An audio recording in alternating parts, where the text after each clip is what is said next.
hair was down, right? And There a was very veil. long train. If you look, there is a train. One of the bridesmaids is carrying something that looks like a train. And there's her father. Michael Middleton, cool as anything, a very, very charming, very, very supportive man who's going to be, no doubt, incredibly proud of his daughter. I'm just looking, there's a lot of fabric there, quite low cut, lots of lace, slightly plunging on the neckline, but not too plunging, and of course arms must be covered, but she's opted for lace. Very elegant, and that beautiful, beautiful veil. And I love the bouquet and the fact that in it is traditionally placed a sprig of myrtle. That's right. And it is from the original myrtle Queen Victoria planted after her bouquet. Absolutely right. You'll see Michael's just struggling there with the train. He's going to have to drape that over his lap. Make sure it doesn't get too crumpled. And Diane, we were saying 7 to 9 minutes. These are the final minutes that Michael Middleton as a father will travel now to the Abbey with his daughter. And so much has been said here in Britain about her being Kate the Commoner, but he is going to witness his daughter in just moments be transformed from his beautiful little girl to the wife of a prince. The train is finally in. You've just noticed how much time it's taken for Michael to put all of that train in there, and the door will be shut momentarily and they will begin their procession. This is the final drive. Do we know yet who designed this dress? No, it won't be. It will not be announced until she steps foot in that abbey. Of course, Prince William cannot see any of this. He's now in the separate chapel where there are no screens. It was Kate's wish.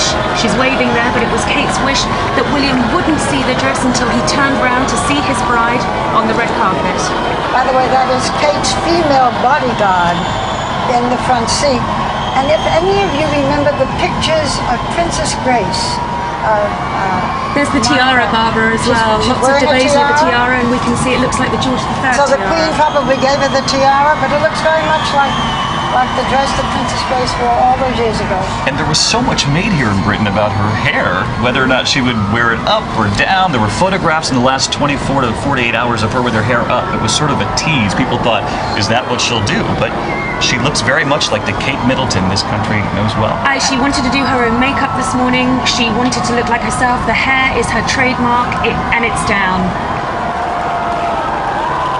I want to watch for a moment because I keep thinking what she is seeing along this route, and as we have said before, she is hearing the whispered echoes of so many who have traveled this route before, passing by monuments that arc back over hundreds and hundreds of years. We look at her face, we look at her wave, we imagine what she is thinking. And Robin and Tina, I know you're watching too. Yes, we are, Diane. We are watching intently like everyone else. And the last to arrive to a royal wedding, the bride in a car, was Princess Alexandra in 1963, the Queen's first cousin. Normally arrived by carriage. And when they were talking earlier, Tina, about her hair, I remember that Bianca was telling me, Bianca Goldriga, earlier in the week, that she wanted her husband to recognize her. You know how some brides get all wild with the hair? Yeah. She wanted him to be able to recognize her. Well, that's so much their relationship, that it is a real friendship, and it's not based on fairy tale fantasy. She wanted to look beautiful, but she also wanted to be the woman that she knows that he loves. And I think, whereas Diana wanted to be a fairy bride. And they have been able to really strike that balance, but as you can see these pictures, and it's so we're so happy because we've been hearing about how calm they all were, everyone involved in the wedding prior to, and it seems that same way this morning, Tina. Yes, you can see that, And they are passing us right now. that although She's waving to the crowds through the window, and we've taken note of the veil, so reminiscent of Princess Diana, who had the veil as she traveled in the carriage. This is different. Kate Middleton said she wanted to travel by car, and this is the Queen's 1950s Rolls-Royce. It's the oldest car in the collection, but the car is not the star, clearly, with this crowd. They are welcoming Kate Middleton. This is something that she chose. Prince William didn't have that option. She did. she chose it, and he really has had to bring her into it. He's really so lovingly brought her into the process of being both his wife and a princess, which I think has been incredibly caring of him, because he wants it to go right for her as well as for everybody else. We do remember the interview right after the announcement of the engagement, and said he wanted to take his time. A lot of people, the nicknames that she had, Waity Katie, Katie Waity. And he said, no, there was a purpose for this, and this was this moment. And you really, when you look at her right now, Tina, you really feel that she is mature enough to handle this moment. It's almost as if he knew from the beginning she was the woman he wanted, but he had to then really be sure that she could handle it after what happened to his mother. He saw his mother wrecked by it, and he did not want that for her. I think it's wonderful the way he's achieved it, actually. He's done it with enormous aplomb, and this time everything has been done right for her. She seems really ready.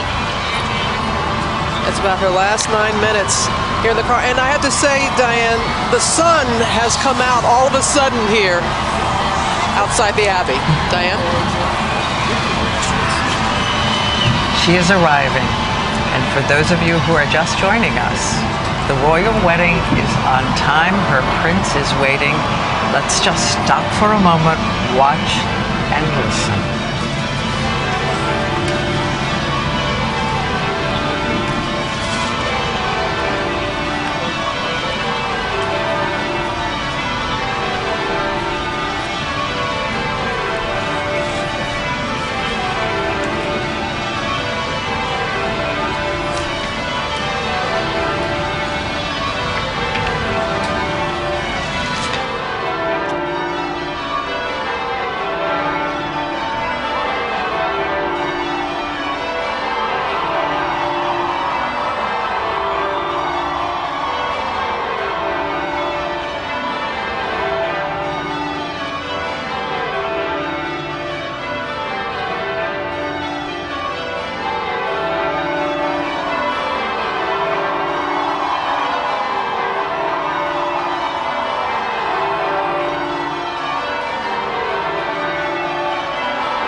It'll take nearly 4 minutes this walk. Kate Middleton approaching that long walk, 300 feet, 3 to 4 minutes, and she's been told to pause before she does it. Watch for her pause. And we finally know what the big suspense was and who made her dress. It's done by a woman named Sarah Burton, who is the creative director of Alexander McQueen. You may remember that Alexander McQueen made the red and black dress for Michelle Obama for the state dinner at the White House. Very sadly, he committed suicide a year ago. A very well-known designer. He's going to be honored this coming Monday at the Metropolitan Museum. And doesn't she look gorgeous?